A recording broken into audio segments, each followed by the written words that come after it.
Merci de rester à notre compagnie pour la seconde partie de New World Forum. Nouvelle heure, nouveau plateau, nouveau sujet, peut-être une nouvelle vision, on le verra, avec Dr Aubin Kouadio-Victon. Docteur Tom, bonjour. Bonjour. Vous êtes le président du mouvement Nouvelle Vision. On va évoquer avec vous s'il existe une possibilité de passerelle pour le développement du Togo en marge de la crise sociopolitique qui agite le pays depuis plusieurs années déjà. Avant donc d'aborder la réalité du sujet, on va analyser la feuille de route de la CEDEAO, la Communauté économique des États de l'Afrique de l'Ouest, sortie le 31 juillet dernier, pour essayer de dénouer cette crise sociopolitique, justement. Et vous espériez un accord perdant-perdant. Finalement, il me semble qu'on a eu un accord deux gagnants, un perdant. Merci d'abord et bonjour à tous les téléspectateurs et bonjour à toute l'administration de la télé. Accord perdant-perdant, ou bien si vous voulez, deux gagnants, un perdant, tout dépend de l'évaluation que vous êtes en train de faire de la situation. J'avais parlé de deux gagnants parce que les deux parties en présence estimaient que c'était finalement une bonne feuille de route. Et puis, bon, je ne sais pas si la nouvelle vision estime aussi que c'est bon finalement, donc ça fait trois gagnants. Bon, on disait l'accord perdant-perdant parce que en acceptant cet accord, ça profite au peuple. Donc si finalement ces deux protagonistes de la crise ont compris qu'il ne fallait pas continuer le bras de fer et se donner pour le peuple est la meilleure solution, ils l'ont fait, alors bravo à tout le Togo et bravo à tous ces acteurs. Parce que ça semble être, depuis la proposition de la feuille de route de la CEDEAO, ça semble être, la situation semble être que la CEDEAO nous a plus compris que les protagonistes. Parce que jusqu'alors, il y a beaucoup de choses qui ne sont pas encore entamées, et beaucoup de choses que le peuple togolais estime voir pour sortir de la crise. Donc voilà en quelque sorte ce que je pourrais dire pour le moment. Oui, mais est-ce que vous avez parcouru, vous avez lu en profondeur cette feuille de route de la CEDEAO? Est-ce qu'elle vous satisfait? Bien sûr. Une semaine d'abord avant la proposition de la CEDEAO, la Nouvelle Vision a fait une révision de sa première proposition. Parce qu'à la première proposition, on avait bien signalé, je pensais bien sûr sur ce plateau, que c'est une proposition qui a un temps spécifique. Et vu qu'on a dépassé le temps et qu'on n'a pas été compris, qu'on n'a pas été entendu, et qu'on a toujours cet amour patriotique de participer au développement de notre pays, nous avions révisé notre première proposition pour l'adapter à l'actualité en prenant en compte les réalités du moment. Et de cette proposition, vous allez voir, la proposition de la CEDEAO, au fait, représente 75% de notre proposition. Parce que la proposition révisée avait 4 points essentiels et les 3 premiers points sont les points précités par la CEDEAO. Il restait un point essentiel que nous avions aussi abordé, qui n'est pas encore de sujet, mais que nous pensons devrait être de sujet d'actualité pour le dénouement de la crise au Togo. Pour vous, l'essentiel, c'était d'accoucher d'un accord qui puisse satisfaire les différentes parties en présence, mais au-delà également la communauté internationale et la diaspora. Est-ce que ce fut le cas? Pour le moment, vu la feuille de route, ça pourra être fait. La feuille de route a donné des directives. Maintenant, dans l'application, avec la bonne volonté, la bonne foi, toutes ces solutions vont trouver corps dans cette proposition de feuille de route. C'était une indication seulement, mais comme on a toujours souligné, le bien-être de ce peuple dépend de la bonne volonté, surtout des deux majeurs protagonistes, c'est-à-dire le régime UNIR et la coalition des 14. Et justement, nous, on a vu que la crise togolaise implique plus de 2 acteurs. On en avait parlé. Mais si aujourd'hui, ils tiennent, les deux protagonistes tiennent le bras de fer, toujours le bras de fer, ça ne profitera jamais au peuple. Donc voilà, pour nous, nous pensons que l'indication de la CEDEAO, si c'est inclus dans la nouvelle proposition ou bien dans la proposition révisée de la Nouvelle Vision, ça prouve que nous anticipons bien et que nous avons de bonnes stratégies pour faire sortir toute cette jeunesse de cette crise. Et quels sont les points qui vous satisfont dans cette feuille de route de la CEDEAO? Je n'ai pas trouvé d'embuscade dans ce que la CEDEAO a proposé, parce que, comme je l'ai dit, c'est inclus même en 75% dans notre proposition. La CEDEAO et notre proposition étaient d'une proposition à 4 points.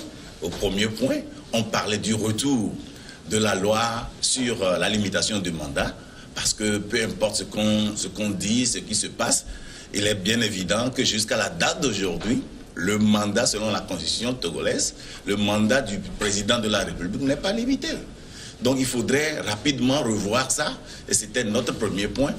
Et notre second point, on parlait justement d'un mandat, d'introduire un nouveau mandat qui va prendre en compte le statut d'un ancien président au Togo. Et ça, c'est le point que la CEDEAO n'avait pas touché, parce qu'il fallait aussi avoir des points de sortie. Il fallait mettre sur pied des carnavals qui pourront aussi encourager ceux qui ont fini de partir et donner place à ceux qui viennent de s'asseoir et de bien travailler. Donc pour pouvoir prévoir ce point, il était question de mettre en confiance ceux qui dirigent actuellement le pays, les présidents sortants, au cas où ils perdraient les élections à venir. Justement, parce que quand on l'avait souligné en premier point, pour faire sortir le Togo de sa crise, le principe était simple. Voir le nombre des acteurs, voir leurs priorités ou ce qui les pousse à être inclus dans la crise et trouver une solution résultante. Et pour le régime, nous avons énuméré 2 grands éléments. Et le premier, c'était la peur du lendemain. Il faut donner confiance au régime. Et le second, c'est la peur de perdre le privilège.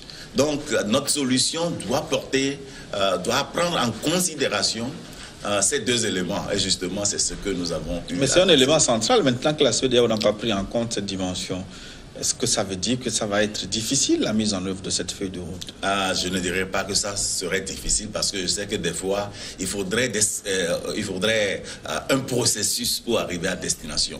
Et je vois la proposition de la CEDEAO être une grande directive pour le Togo, mais qui pourra aussi, en fin de compte, aller vers le 4e point, vers la fin, quand les tensions seront diminuées.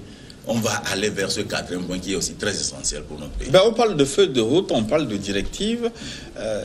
C'était tout ce document sauf un accord, parce que les 2 parties n'ont pas dit oui avant que cette feuille de route ne soit divulguée. Finalement,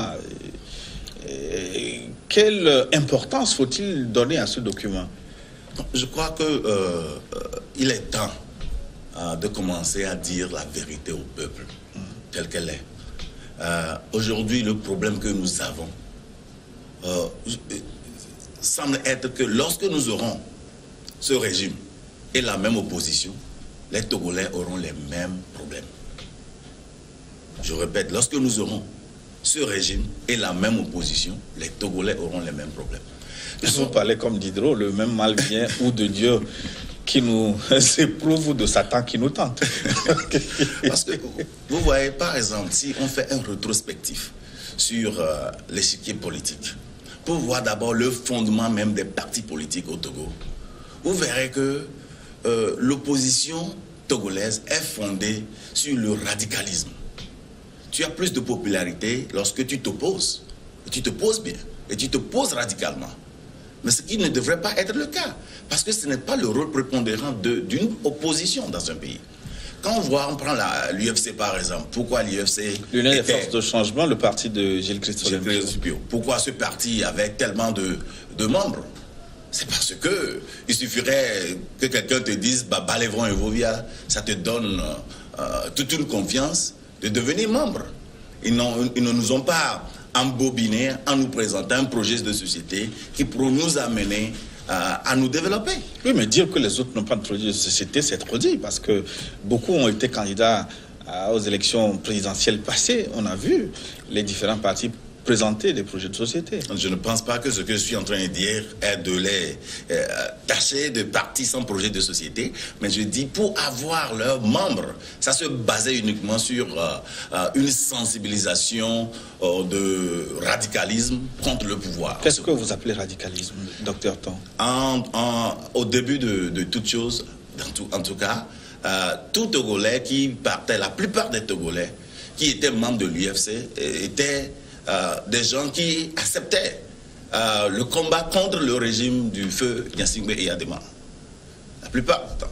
Donc maintenant, quand ce régime, quand l'UFC a commencé, et justement, ça prouve ce que je suis en train de dire, que quand l'UFC commence à perdre l'élément essentiel qui était le radicalisme et s'avancer un tout petit peu vers le régime de M. Faure Gnassingbé Eyadema, il a perdu sa popularité et l'ANC a su tirer l'élément essentiel et en a fait son élément, et justement il est devenu à l'opposition, la plus grande opposition parlementaire. Donc vous voyez que ce ne sont pas des institutions ou bien des partis qui sont basés essentiellement sur des idées, sur des projets, sur un programme qui pourrait amener un changement dans un pays. Mais donc vous avez la recette pour être populaire, vous savez ce qu'il faut faire alors. Mais justement, la popularité ne donne pas la crédibilité. Bon, bien sûr que dans... Est-ce que la crédibilité donne le pouvoir sans la popularité? La crédibilité donne le pouvoir, surtout quand on met le temps en considération. Et c'est ce que justement nous sommes en train de faire. Aujourd'hui, peut-être, on pourra dire Nouvelle Vision sur 5, peut-être 2 ou 3 le connaissent pour le moment, mais nous sommes rassurés que d'ici 2020, tout le peuple togolais parlera de Nouvelle Vision. Et pourquoi? Parce que le programme que nous avons, ce n'est pas un programme qui nous amène justement comme finalité le fauteuil présidentiel, mais qui amène la solution au problème du Togolais. Et quand je dis solution au problème du Togolais, ça veut dire que quand je fais une analyse de la situation, je pense que les Togolais ne comprennent pas en général le mal dont ils souffrent. Il est bien vrai, quand j'ai comparé la situation à une situation de patient à l'hôpital. Quand le patient vient chez le docteur, le patient peut ne pas savoir la source de sa maladie, mais peut quand même décrire les symptômes de la maladie. Et justement, c'est ce que fait le peuple togolais. Quand tu demandes qu'est-ce qui ne va pas au Togo, tu as une multitude de réponses. Mais quand tu le mets ensemble, ce sont des symptômes d'une même maladie. Maintenant, c'est au docteur, au médecin, avec sa capacité intellectuelle, professionnelle et autre, de savoir que, en voyant ces symptômes, mon patient souffre de cette maladie. Et parce que mon patient souffre de cette maladie, je dois lui prescrire ceci pour sa délivrance. Maintenant, le peuple exprime ce qu'il veut. Les leaders, surtout les leaders du peuple, les leaders politiques, sont ceux-là qui doivent déceler le problème dont souffre le pays pour pouvoir prescrire la même chose. Mais ce sont des gens qui portent haut les mêmes mots, les mêmes symptômes. Mais qui est celui-là qui va penser et réfléchir et savoir de quoi le peuple souffre pour oui, mais quel diagnostic avez-vous fait? Parce que de l'autre côté, ceux que vous taxez de radicaux, pour eux, le pays souffre d'alternance. Voilà, l'alternance est un résultat. Pour nous, je dis, un très bon politicien ne peut pas faire une demande d'alternance. C'est comme si les gens se mettent dans la rue aujourd'hui, faire une grève et disent que nous sommes en train de faire une grève pour le salaire. On ne fait pas de grève pour le salaire, on peut faire des grèves pour le boulot. Et c'est le boulot qui donne le salaire. Donc, quand si le salaire ne vous suffit pas, ne vous nourrit pas assez, est-ce qu'on ne peut pas arrêter le travail pour demander une meilleure condition de travail? Vous avez parlé de meilleures conditions de travail, vous n'avez pas parlé de grève de salaire. Et donc, ce que je suis en train de dire, c'est que le peuple exprime de quoi il souffre. Maintenant, les leaders politiques doivent s'impliquer, doivent commencer le travail qui donnera le résultat escompté au peuple. Et quel est votre diagnostic, vous, docteur Ton? Nous disons très simplement, comme on l'avait dit depuis le début de la crise, que le peuple a faim. Que beaucoup de Togolais ont des diplômes, des certificats et ne trouvent pas de travail. D'autres qui sont employés ont des conditions de travail pénibles. D'autres qui cherchent à entreprendre sont contraints à des taxations exagérées, au point où, des fois, il faut faire autrement pour s'en sortir, ou bien même fermer son entreprise. Donc il y a tellement de choses. Mais docteur Ton, ce que vous décrivez là, c'est un dénominateur commun de tous les pays du monde. Les États-Unis, pays dans lequel vous êtes, là où vous travaillez, il y a beaucoup de chômeurs, les chiffres sortent tous les jours. Mais il faut voir le pourcentage quand même. Quand on compare, oui bien sûr, il y a des chômeurs un peu partout, mais le pourcentage, comparativement aux ressources de nos pays, nous savons qu'on peut faire mieux que ça. Je prends par exemple le programme PENPE.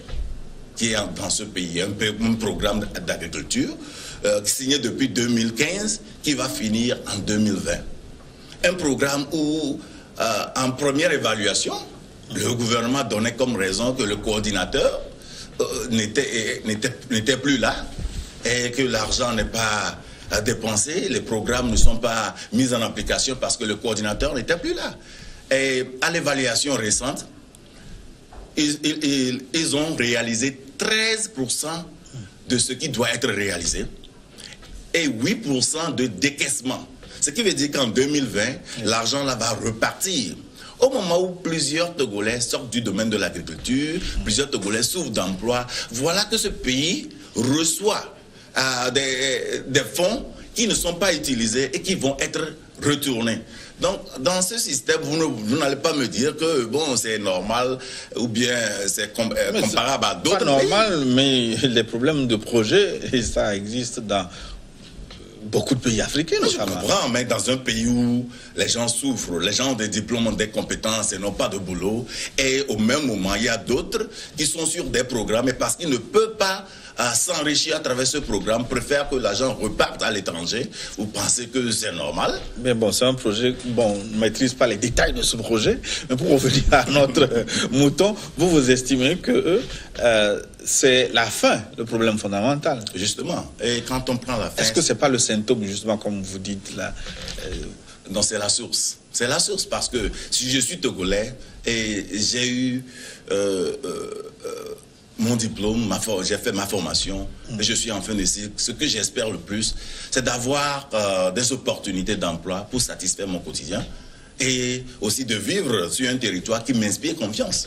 C'est pourquoi d'ailleurs, moi, je définis la crise togolaise comme celle dont la résolution permettrait à chaque Togolais d'avoir le minimum pour satisfaire son quotidien et son lendemain, et aussi de vivre sur un territoire qui lui inspire confiance et lui fait rêver, et aussi lui permet de réaliser ses rêves. Ben, est-ce que votre diagnostic est juste quand on a en mémoire ce qui s'est passé en Libye? En Libye, le peuple libyen n'avait pas de difficultés quotidiennes, en tout cas pour se nourrir, pour se soigner.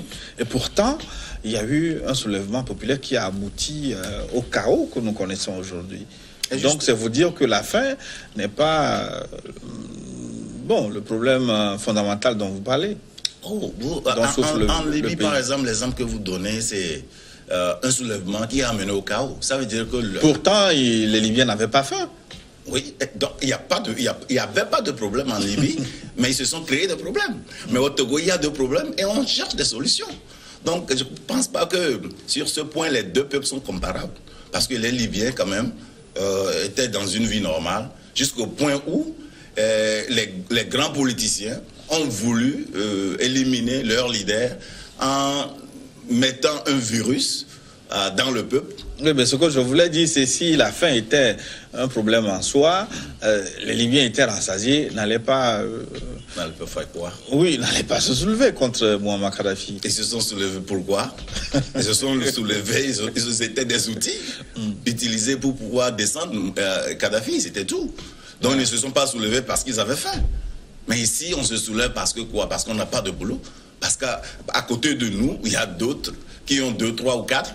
Il y a d'autres qui s'enrichissent sans raison. Et au moment où d'autres, malgré tout ce qu'ils ont eu, malgré leur parcours, malgré les efforts, sont restés ventre affamés.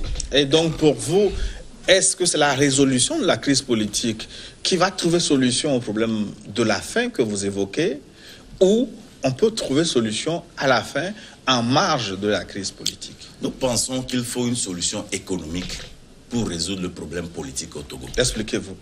Ce que je voudrais dire, c'est que dans ce pays, vous voyez, quand la crise perdure, parce que ces deux protagonistes cherchent à maintenir leur position radicale. C'est-à-dire le gouvernement qui ne s'ouvre pas à une quelconque alternance, et l'opposition qui ne cède pas à une collaboration en mettant l'intérêt du peuple en premier. Ce que je voudrais dire, c'est quoi? C'est que justement, quand tu fais l'analyse de la situation, il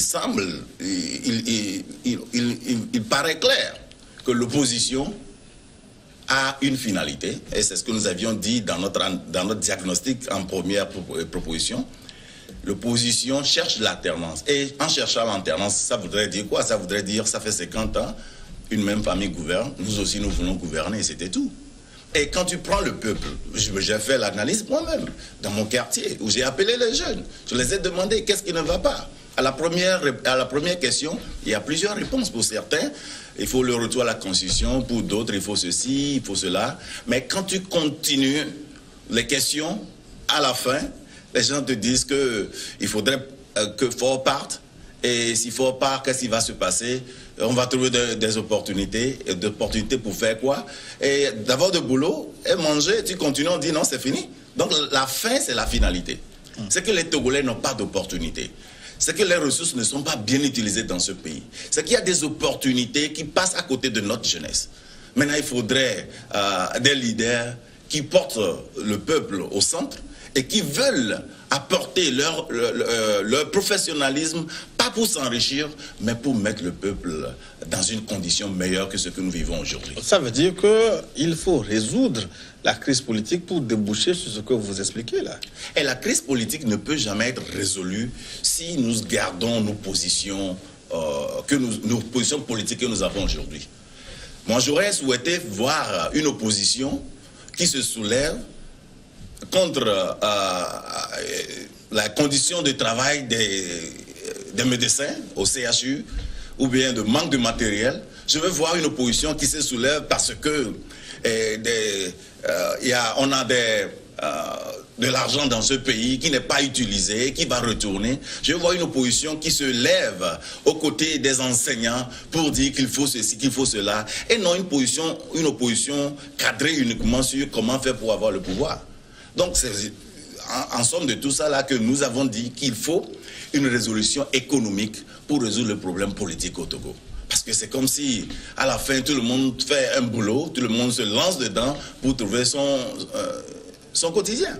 Oui, mais est-ce que ce n'est pas le politique qui gouverne le sujet économique?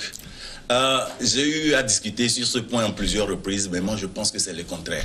L'économie prend le dessus sur la politique, mais la politique établit l'économie. Qu'est-ce que je voudrais dire?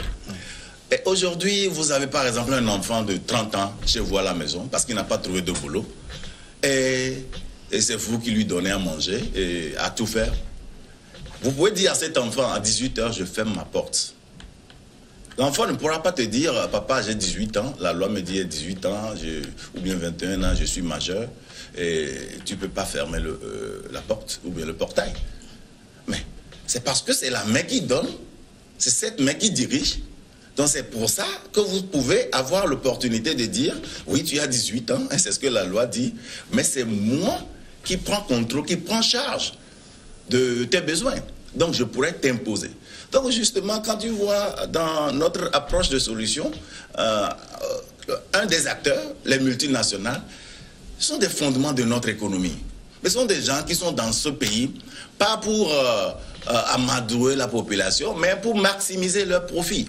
Ce sont des gens qui investissent pour un bénéfice donné. Mais quand ils sont là et pensent que ceux qui veulent venir, ceux qui aspirent à gouverner, n'ont pas la notion de continuité de l'État. Ce sont des gens qui s'ils viennent aujourd'hui, peuvent dire « Je ne reconnais pas ce contrat, je ne reconnais pas celui-ci, et que tout doit recommencer à zéro ».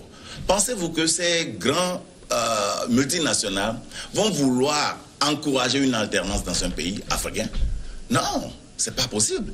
Alors que ce sont ces investissements qui font rouler ce pays. Et justement, nous avons un déficit budgétaire. Qu'est-ce que ça veut dire? Ça veut dire que chaque mois, le Togo a besoin de l'argent de quelque part pour pouvoir satisfaire ses employés. Donc, s'il n'y a pas ce minimum, il n'y aura pas l'État. Donc, le problème des multinationales, c'est un problème très important. Donc, si nous parlons de la résolution de la crise, sans pouvoir penser à une résolution économique, sans pouvoir penser à trouver un homme qui aspire à la confiance de cette multinationale au pouvoir, donc je ne pense pas que nous trouverons jamais nous trouverons la solution à notre crise au Togo. Docteur Tom, j'ai l'impression que vous nous faites rentrer là dans un cercle vicieux. Parce que si on ne coupe pas, on ne crève pas l'abcès politique, est-ce qu'on peut déboucher sur les solutions économiques que vous évoquez là? Ça fait combien de temps nous avons une opposition qui a utilisé les mêmes stratégies jusqu'à la date d'aujourd'hui? Si aujourd'hui on a un problème avec le régime, tout bon Togolais doit savoir qu'on a un problème avec l'opposition également. Nous pensons qu'il faut une émergence d'une nouvelle classe politique. Une nouvelle classe politique animée d'une vision, là où on peut s'asseoir pour s'accorder pour le bien du peuple. Aujourd'hui, il serait difficile, par exemple, à M. Fabre de dire oui à une proposition du gouvernement, même s'il reconnaît que ça doit être un oui. Pourquoi? Parce que nous, le peuple, ou bien les membres, ou bien les partisans, ont été formatés d'une manière catégorique, d'une manière à s'opposer à tout. Donc, s'il voit un oui, et c'est difficile pour lui aujourd'hui d'aller s'asseoir, dire que le chef de l'État et le chef de file de l'opposition sont à un dîner d'échange pour le bien du peuple. Parce que le peuple dira, c'est un sabotage. Et parce qu'il aura peur de ça, il va garder sa position. Et justement, ce n'est pas le rôle d'une opposition. L'opposition dans un pays, ce sont les partis non gouvernants qui guettent le parti qui gouverne pour dénoncer les abus et faire des propositions et démontrer au peuple que lorsqu'ils seront aux commandes, ils pourront faire mieux pour être élus. Vous pensez que l'opposition traditionnelle au Togo, symbolisée aujourd'hui par la coalition des 14, ne joue pas assez ce rôle, selon vous? Je ne pense pas. Parce que ce n'est pas le cas. Ce n'est pas le cas. Aujourd'hui, tu vois une opposition qui ne fait que guetter le gouvernement et réagir à toute action du gouvernement. Jusqu'au point où on a l'impression de croire que si le gouvernement voudrait faire quelque chose par la grande porte, il n'a qu'à secouer quelque chose à la petite porte et puis l'opposition est retournée vers la petite porte au moment où les grandes choses se font derrière. Dans ce pays, au moment où on marchait, on voyait des programmes à l'intérieur du pays parce que les gens savent que les législatives, peu importe le cas, vont se réaliser dans ce pays. Donc, il faut une opposition consciente, une opposition qui réfléchit mieux que de se garder, d'être animé. Mais pourquoi c'est derrière cette opposition qu'on se retrouve un certain peuple que vous, peut-être, vous n'avez pas derrière vous? Et justement, c'est parce qu'ils sont en train de formater le peuple au point de satisfaire leurs propres besoins. Et si depuis l'année passée, j'étais là, il y a un an, et je parlais, et j'ai su plusieurs médias pour dire que la marche ne nous amène pas à la solution. Qu'il faudrait arrêter et s'asseoir et trouver la solution. Il y a des gens, des hauts gradés qui m'ont dit dans ce pays que l'année ne va pas finir. Que ça va se passer avant même la fin de l'année. Nous sommes presque à la fin d'une nouvelle année. Ce qui veut dire que ce que vous avez comme stratégie ne marche pas. Si ça ne marche pas, il est temps, il faut changer.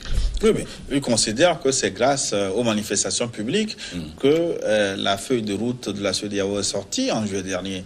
Ça veut dire que la marche n'a pas été faite pour rien. Je n'ai pas condamné les marches. Si vous allez un peu dans toutes mes publications, vous allez voir que ce que je voudrais dire à travers ça, c'est que la marche a joué son rôle, mais ne nous amène pas à la finalité. La marche a démontré que ça ne va pas.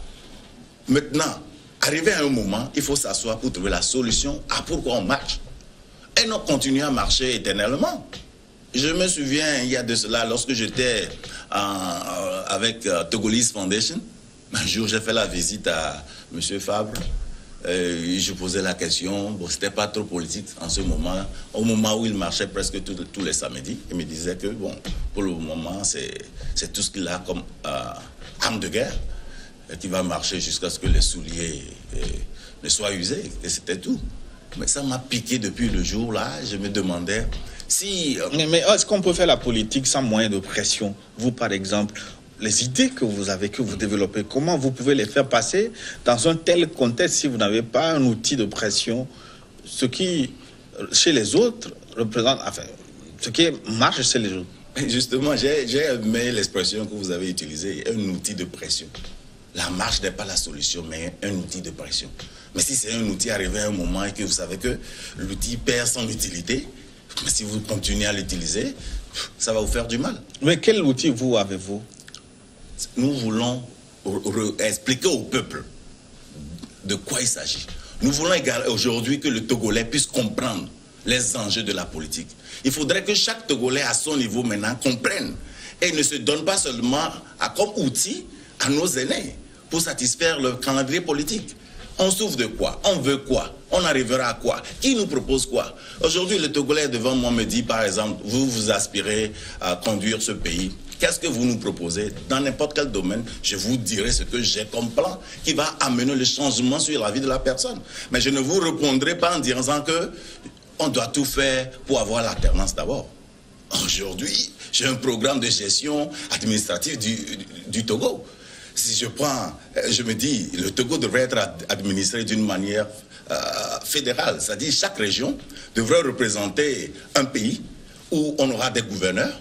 Et au niveau de chaque région, on aura à s'appuyer sur les atouts économiques et mettre ça en fonction, en pratique, pour que ça puisse produire. Je prends l'exemple de la région maritime. Si je vois, il y avait de cela des années, les gens partent de Cotonou, les gens partent de la Côte d'Ivoire pour venir au week-end, ici à Lomé. Si on prend par exemple de la frontière ici à Plaou, jusqu'à Goreke ou bien Baguida, et on construit des vagues d'hôtels, avec peut-être des ponts à restaurants dans la mer et autres. On l'embellit d'une manière où dans la sous-région, c'est très joli. Imaginez au niveau du tourisme, d'abord l'emploi que ça va créer, parce qu'on aura construit des vagues d'hôtels. Et en construisant ces hôtels, c'est de l'argent. Le tourisme, c'est de l'argent. Les taximans trouveront. Il y a beaucoup de choses qui vont s'améliorer parce qu'au moins Lomé représente un centre attractif. Donc on pourra quand même s'appuyer sur ça pour faire quelque chose. On prend une autre région et supposons que c'est une région spécialisée dans l'agriculture et on pourrait produire certains fruits. Cette région peut avoir pour spécialité la production de la boisson. Parce qu'à base de ça, on pourra servir toutes les 5 régions. On prend une autre région, on pourra faire ceci, on pourra faire cela. Et vous allez voir par exemple que d'abord, ce que demande le peuple concernant les réformes, la décentralisation, ce serait une décentralisation opérationnelle. Parce qu'au niveau de chaque région, d'abord l'administration sera proche de chaque citoyen et chacun ou bien chaque entité travaillera à créer des emplois pour sa communauté pour faire développer le Docteur pays. Tom, mais ce que vous dites là, ça existe dans les livres, c'est de la théorie. Est-ce que il y a une valeur ajoutée en disant ça ou en expliquant plutôt comment vous pouvez faire pour accéder au pouvoir? Non, ce n'était pas comment. Bon, je n'ai pas bien compris la question. Est-ce que l'enjeu, c'est de décliner des programmes de ce genre ou bien de faire connaître votre stratégie pour amener l'alternance? Bon, faire décliner ma stratégie pour amener l'alternance, ça dépendra de ce que vous avez en tête. Parce que les projets dont vous parlez, les hôtels à construire, les infrastructures à mettre en place, beaucoup parlent de ces projets. Mais il faut les moyens, il faut avoir l'opportunité d'être au pouvoir avant de les mettre en œuvre. Et justement, mais comment vous arrivez au pouvoir? Justement, si arrivé à ce niveau, nous sommes en train de parler de ce que nous pourrons faire pour le Togo. Et même être prêt à rencontrer même le chef de l'État, à lui parler de ce que nous avons, de l'aspiration, de la jeunesse, du moins de ce que nous incarnons, c'est que nous n'attendons pas d'avoir le pouvoir avant d'agir. Nous pensons que la contribution technique de la jeunesse aujourd'hui peut faire changer beaucoup de choses. Nous pensons qu'avec la contribution technique de la diaspora et des Togolais, on peut faire asseoir une meilleure gouvernance. Nous pensons qu'ensemble, nous pourrons optimiser les ressources dont nous disposons aujourd'hui pour que les Togolais puissent satisfaire leurs besoins. Donc ce n'est pas au fait une stratégie politique d'aller ou bien de se chercher la place, l'alternance comme vous venez de le dire, c'est-à-dire la magistrature suprême, mais la finalité c'est au fait de créer le bien-être pour ce pays. Oui, mais pourquoi vous n'allez pas vendre, entre guillemets, cette idée à ceux qui sont sur le terrain et qui veulent conquérir le pouvoir? Pourquoi voulez-vous coûte que coûte vous-même piloter ce projet? D'abord, je pense, comme vous l'aviez dit, il y a une différence entre une vision et un rêve. Une vision, c'est divin. Un rêve, c'est le vécu d'un fictif, d'une situation et autre. C'est une vision que nous avons pour ce peuple. Et cette vision est portée par celui qui l'a reçue. Bien sûr que ça pourra être... la personne qui porte la vision ne porte que le squelette. Mais il a des détails divins qui, dans l'accomplissement, pourra changer beaucoup de choses. J'ai fait beaucoup de projets dans ce pays qui ont été, je prends l'exemple de la semaine de la diaspora, qui ont été d'une manière ou d'une autre pris par le gouvernement, mais qui à la fin ont coupé l'allure, l'élan que nous avons. J'ai fait des essais dans ce pays. J'ai essayé de rencontrer les gens pour proposer mes stratégies, pour proposer nos suggestions. Mais à chaque fois, il y a coupure. C'est depuis 2009 que j'ai commencé à m'investir dans ce pays. Mais arrivé à un moment, j'ai vu qu'il faudrait un outil plus important que ce que j'avais. Et c'est pour cela qu'en décembre 2016, avant même les troubles de 2017, j'avais porté à la connaissance de la presse togolaise mon intention de me présenter aux élections de 2020. Et pourquoi? Parce que j'avais besoin de l'outil, la magistrature suprême, pour faire asseoir tous ces projets que j'ai, et à chaque fois qu'ils sont coupés, et c'est certainement que je ne suis pas le seul. Plusieurs Togolais amènent des idées ici, et vous ne me direz pas que vous ne savez pas, qui sont mis dans des armoires parce que ça ne profite pas à celui-là qui l'a reçu. Donc il faudrait une reformatation, un reformatage de tout le système. Et qui le fera si depuis ces années, on n'assiste qu'à la même scène? Donc il est temps pour nous qui sommes de la génération actuelle de s'activer et de prendre le devant des choses, de prendre la responsabilité pour notre génération. Mais quand vous renvoyez dos à dos les différents acteurs, en tout cas les principaux de la scène politique aujourd'hui au Togo, qui avez-vous derrière pour pouvoir piloter les idées, même si elles sont belles sur le papier? Mais il n'y a personne si ce n'est le peuple. On travaille pour qui? On travaille pour le peuple. On ne travaille pas pour une autre personne. Mais le peuple est ou derrière la coalition de l'opposition ou derrière le parti au pouvoir. Je ne dirais pas ça. Si c'est votre appréciation, d'accord. Mais si c'était le cas aujourd'hui... Parce que ce sont les deux forces qui constituent aujourd'hui la majorité. Si c'était aussi simple, pourquoi n'allez pas aux élections, n'allez-vous pas aux élections et voter, voir si le peuple est sur la coalition ou bien sur le régime? C'est simple. Donc si vous avez le peuple, allez dans les urnes et dites-nous si le peuple est sur vous ou sur l'autre. Mais aujourd'hui, je pense que le problème est plus que ça. Comme hier, je disais à quelqu'un, nous n'avons pas de problème de fichier électoral au Togo. Ah bon? Nous n'avons pas de problème de fichier électoral. Nous n'avons pas de problème de vote. On vote. Le vote n'est pas le problème au Togo, c'est les résultats qui est le problème. Ou bien? Tout le monde vote, les gens pensent que nous avons bien voté, mais peu importe le cas, c'est le résultat qui sortira qui va sanctionner le vote. Et ce résultat, justement, est penché sur le fait que celui qui détient la force a des inquiétudes qui ne sont pas satisfaites. Donc, ce qui veut dire que si on ne trouve pas la solution à ces inquiétudes, peu importe ce que nous verrons, peu importe ce que nous ferons, nous aurons toujours les 20 décembre dans ce pays, avec le même régime. Donc, il faudrait chercher à savoir d'où vient le problème. La source est où? Pourquoi le gouvernement, pourquoi le régime ne veut pas partir? Pourquoi le régime tient à tout mettre en œuvre pour toujours garder le pouvoir? Mais si on trouve une solution à ça, ça veut dire qu'on a trouvé la solution à la source, alors le problème de vote ne se posera plus.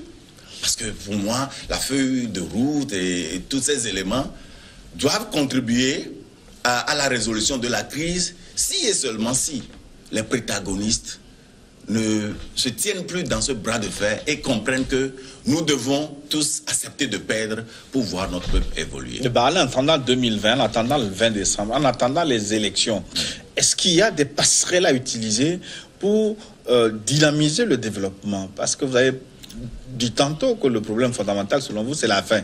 Est-ce qu'on peut commencer par résoudre ce problème en attendant Justement, je pense bien que au-delà des problèmes politiques ou bien des issues politiques que discutent l'opposition et le gouvernement, il y a des problèmes spécifiques qui sont liés à la vie de la jeunesse togolaise. Il y a des problèmes spécifiques liés à des corps, à des institutions. Je prends le domaine de l'éducation, il y a un grand problème là-bas. Je prends le problème de la santé, il y a un grand problème là-bas. Problème de l'emploi, problème de la gestion, il y a beaucoup de choses avant de parler. Mais uniquement, si on se base uniquement sur l'aspect politique de la chose, on ne trouvera pas la solution.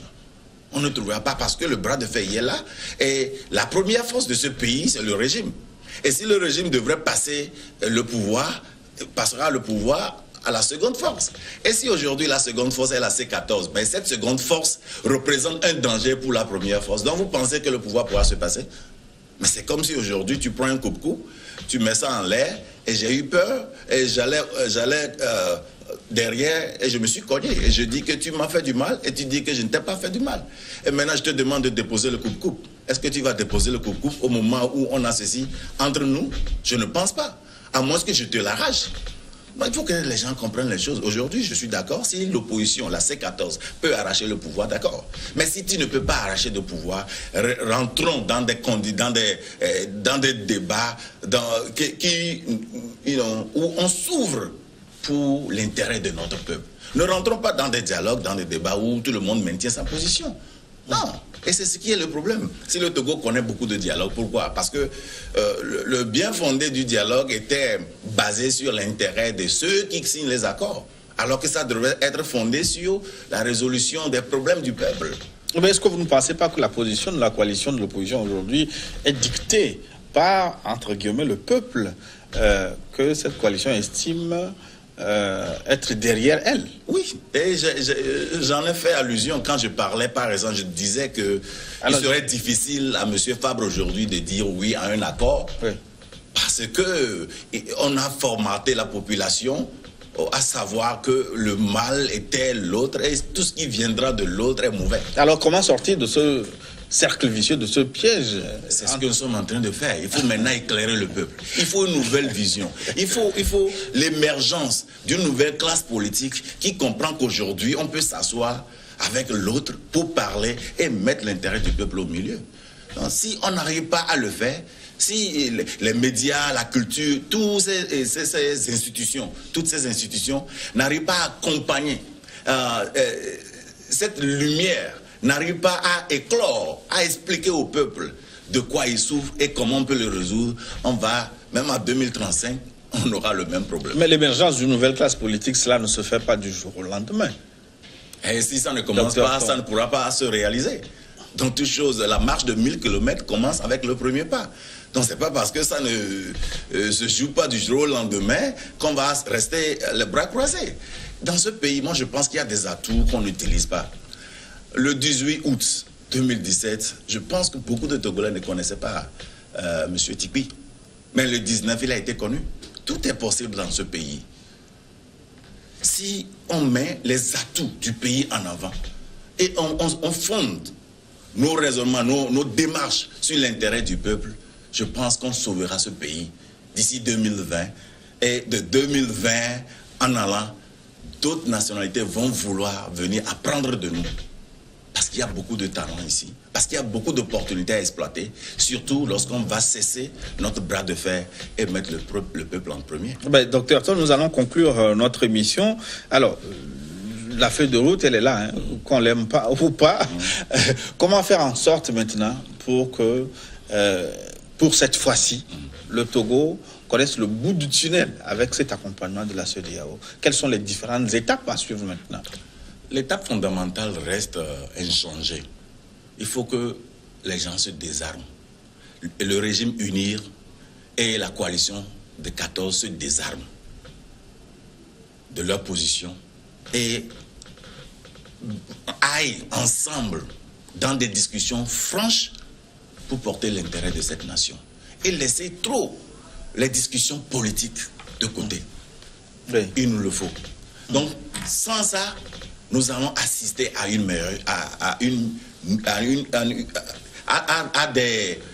des situations semblable toutes les années. Donc c'est pourquoi je dis, si nous avons ce régime et la même opposition, on aura toujours les mêmes problèmes. Donc il faut l'émergence d'une nouvelle classe politique. Il faut que l'opposition s'ouvre même à des gens comme nous. Moi j'ai estimé, échanger avec l'opposition, ils ont refusé. Ils ne m'ont pas appelé. Parce qu'on vous considère comme vendu. Toute personne au Togo qui raisonne aujourd'hui, on le considère comme du régime uni. Donc ce qui veut dire qu'ensemble, ceux qui raisonnent mieux sont du régime. C'est ça?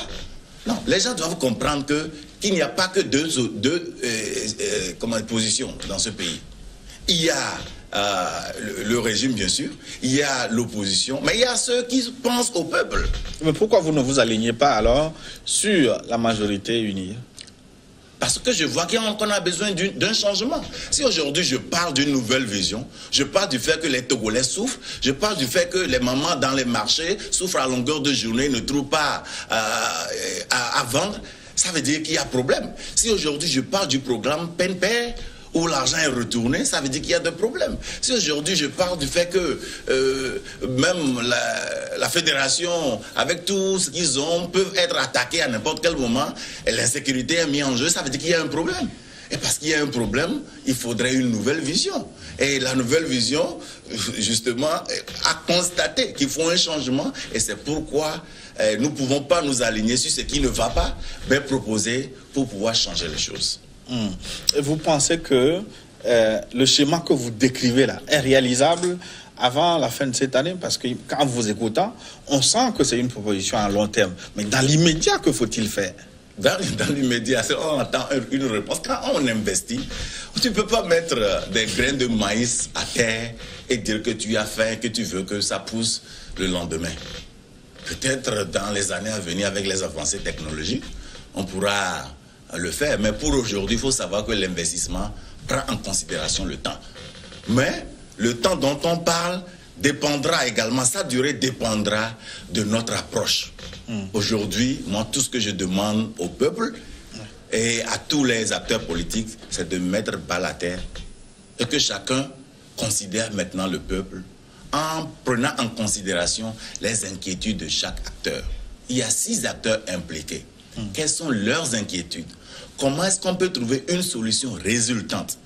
Ne gardons pas nos positions pour dire que nous sommes radicaux, nous voulons ceci ou bien cela, mais essayons de communiquer tout en mettant le bien-être du peuple en avant. Donc ça veut dire que vous ne participerez pas aux législatives prévues le 20 décembre prochain? Nous prendrons acte de tout ce qui pourra apporter le changement dans ce pays. Est-ce que votre mouvement va s'organiser pour participer aux législatives? C'est à ça que je suis en train de répondre que nous allons prendre acte de toute initiative qui va apporter le changement dans ce pays. Si pour le moment, on ne le voit pas venir comme un atout au changement, on ne l'utilisera pas. Mais si arrivé au moment donné, nous pensons que ça nous permettrait de faire asseoir notre politique, de changer la mentalité et de conduire le peuple à la résolution de la crise, on le fera. Mais que voyez-vous actuellement? Nous voyons un peuple qui souffre, nous voyons un peuple qui a besoin d'une nouvelle classe politique, un peuple qui a besoin de voir ses leaders travailler pour lui et non de se servir de ce peuple. Nous voyons un peuple qui est prêt à accepter tout, un peuple qui est prêt à pardonner, mais un peuple qui ne veut pas rentrer dans les mêmes erreurs. Donc, ça veut dire que vous n'allez pas aux élections en décembre? Tout dépend de ce que vous allez définir. Moi, j'ai bien dit, précisé, qu'un outil sans son utilité est un objet. Et l'outil, on l'utilise lorsqu'on en a besoin. Donc, 20 décembre, ce n'est pas demain, même si ce n'est pas 2020. Donc, on laisse le temps dicter le reste. Mais pour le moment, ce qui est essentiel pour nous, c'est de dire au peuple togolais qu'il y a de l'espoir. Qu'il y a des Togolais de la diaspora, les Togolais d'un peu partout, même du pays, qui sont prêts à investir pour changer ce pays. Qui sont des gens, il y a des gens qui sont prêts à entreprendre pour créer des emplois pour d'autres. Et des gens qui sont prêts à partager leurs expériences pour que le Togo change. Parce que nous aimons tous le Togo.